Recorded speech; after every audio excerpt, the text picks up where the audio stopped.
Hargeisa, caasimada Somaliland, waa magaalo hodan ku ah dhaqanka iyo taariikhda oo isku darsatay xidid qadiimi ah iyo adkaysi casri ah. Magaaladan waxay ku dhex taal dooxo ku wareegsan buuraha galgaduud oo joogeedu yahay 1.334 mitir, waxayna soo ifbaxday bartamihii qarnigii 2 eber-aad. taariikhda Hargeisa waxay dib u noqotaa ilaa xilligii gumaysiga ka hor, iyadoo caddaymo qadiimi ah ay muujinayaan in dadku deganaa tan iyo qarnigii 4-aad. waxay markii hore ahayd meel ay biyaha ka cabaan iyo goob ganacsi oo ay isticmaalaan bulshooyinka reer guuraaga ah ka hor inta aysan noqon xarun qadiriye ah oo uu aasaasay Sheekh Madar.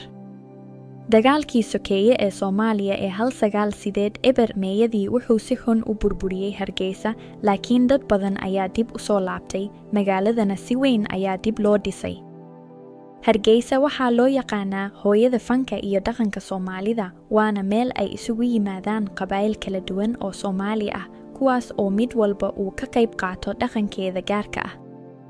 Qaraamigu waa nooc muusig Soomaali ah oo soo ifbaxay bartamihii qarnigii 2 eber-aad, waxaana lagu gartaa erayo gabay ah, mawduucyo shucuur leh, iyo isku darka dhaqamada muusiga Soomaalida, Carabta, iyo kuwa reer galbeedka.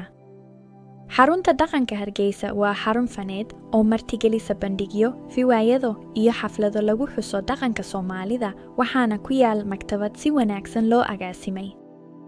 Carwada caalamiga ah ee buugaagta Hargeisa waa dhacdo dhaqan oo weyn oo isku keenta qorayaal, gabaya, fanaaniin iyo aqoon-yahano ka kala yimid Somaliland iyo adduunka oo dhan.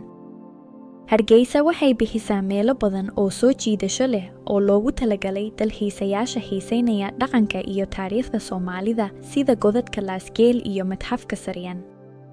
Maanta Hargeisa waa magaalo ammaan ah oo sii kordhaysa oo ay ku nool yihiin in ka badan 1 milyan oo qof, waana xarun ganacsi oo weyn.